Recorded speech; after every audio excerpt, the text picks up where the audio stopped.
หกำพันธ์พรหมทัศน์ประธานองค์การกวดกาแห่งรัฐและหัวหน้าองค์การต้านการส่อราชบังหลวงขั้นศูนย์กลางได้ให้สัมภาษณ์ต่อสื่อมวลชนเนื่องในโอกาสเฉลิมฉลองวันต้านการส่อราชบังหลวงสากลครบรอบ22 ปีในโอกาสนี้สหายคำพันธ์พรหมทัศน์ประธานองค์การกวดกาแห่งรัฐและหัวหน้าองค์การต้านการส่อราชบังหลวงขั้นศูนย์กลางได้มีคำเห็นและให้ทัศนะว่าปัญหาการส่อราชบังหลวงเกิดขึ้นในกงจักรการจัดตั้งรัฐเอกชนและสังคม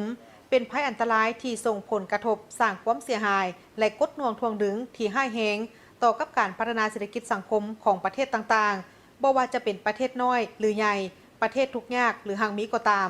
สามารถบั่นทอนประสิทธิภาพขององค์การอำนาจรัฐและส่งผลสะท้อนเสถียรภาพทางด้านการเมืองของประเทศนั้นและปัจจุบันปัญหานี้ได้กลายเป็นหนึ่งในอาชญากรรมที่สามารถเป็นเครือข่ายระหว่างประเทศดังนั้นประชาคมสากลจึงมีความจำเป็นต้องได้ค้นคว้าสร้างกรอบกฎหมายสากลให้เป็นบทอิงในการร่วมมือสกัดกั้นและต้านการส่อราชบังหลวงจากนั้นองค์การสหประชาชาติได้ออกญัตติ 55/61 ในปี 2000 กำหนดความจำเป็นของการสร้างกฎหมายสากลและสนธิสัญญาสหประชาชาติว่าด้วยการต้านการส่อราชบังหลวงจึงได้ถือขับฮ้องอย่างเป็นเอกสารในปี 2002 ได้เริ่มเปิดให้ประเทศต่างๆลงนามเข้าเป็นภาคีในปี 2003 สำหรับสาธารณรัฐประชาธิปไตยปฏิรูปลาวแม้นได้ลงนามในปี 2003 และได้ให้สัตยาบันในปี 2009 องค์การสหประชาชาติยังได้ออกญัตติ 58/4 กำหนดเอาวันที่ 9 ธันวาของทุกๆปีเป็นวันสั่งตั้งการส่อราชบังหลวงสากลนับแต่นั้นมาวันที่ 9 ธันวาจึงได้กลายเป็นวันแห่งความสามัคคีเพื่อต้านการส่อราชบังหลวงของบรรดาประชาชาติในโลกสำหรับอยู่ประเทศเฮาการเฉลิมฉลองวันต้านการส่อราชบังหลวงสากลประจำปี 2025 นี้แม้นภายใต้คำขวัญสามัคคีกับประชาคมโลกร่วมใจกันกับไว้หนุ่มต้านการส่อราชบังหลวง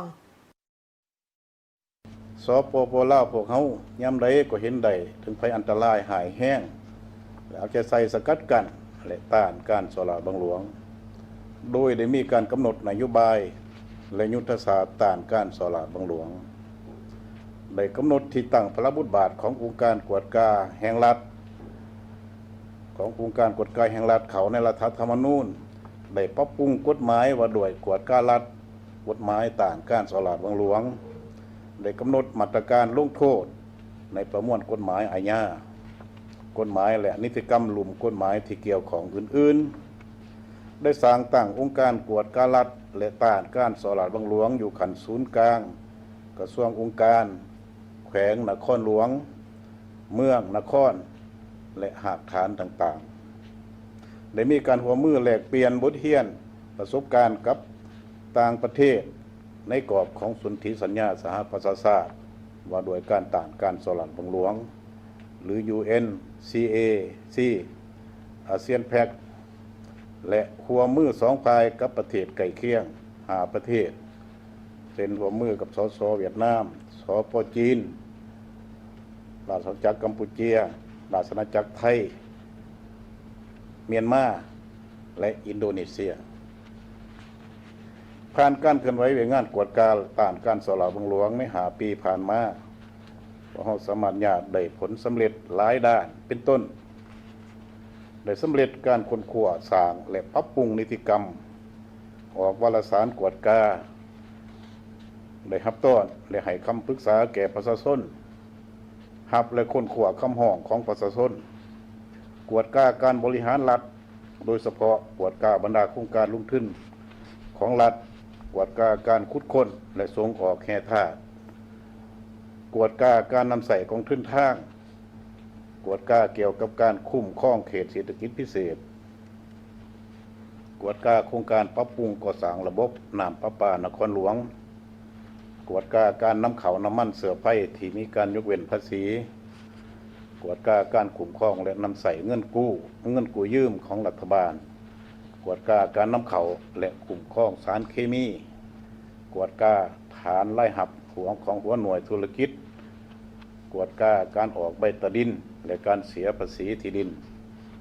กวดกาการนำเข้าพาหนะติดตามสุกนิ้วการจ่ายค่าชดเชยให้แก่ประชาชนที่ได้รับผลกระทบ จากโครงการก่อสร้างทางรถไฟลาวจีนและหลายๆของเขตที่พวกเราได้ดำเนินการกวดกาในตลอดชุมปีผ่านมาองค์การกวดกาแห่งรัฐได้มีการกวดกาเห็นได้ถึงการละเมิดระเบียบกฎหมายในระดับต่างๆอันนำไปถึงการดัดแก้มูลค่าโครงการลงทุนต่างๆของรัฐได้ถึง 4,000 กว่าตื้อกีบนอกนั้นยังได้เคลื่อนไหวเวียกงานสกัดกั้นและต้านการสอลัดบังหลวงโดยสุ่มใส่การโฆษณาเผยแพร่บรรยายเอกสารที่เกี่ยวข้องในเวียกงานต้านการสอลัดบังหลวงได้ดำเนินการสืบสวนสอบสวน 18 เป้าหมายมีผู้เกี่ยวข้อง 334 คนการสืบสวนสอบสวนสำเร็จ 13 เป้าหมายและได้สรุปส่งให้อัยการแล้ว 86 คนศาลตัดสินไปแล้ว 23 คนและแก้ไขทางบริหาร 207 คนสามารถเก็บกู้ทรัพย์สินเงินค้ำคืนให้รัฐจำนวน 232 ตื้อกว่ากีบ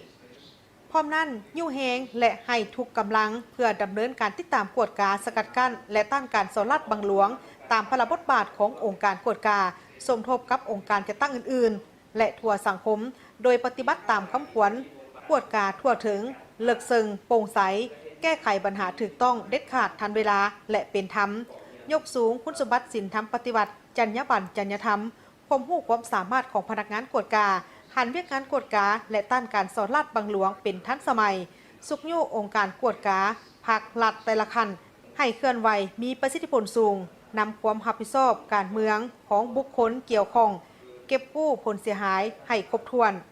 สร้างเงื่อนไขและสุกยู่ส่งเสริมให้สังคมเข้าร่วมเวียกงานกวดกาและต้านการสอดลาดบังหลวงอย่างตั้งหน้าและกว้างขวางลงเลิกการพัวพันหัวมือกับต่างประเทศและอื่นๆ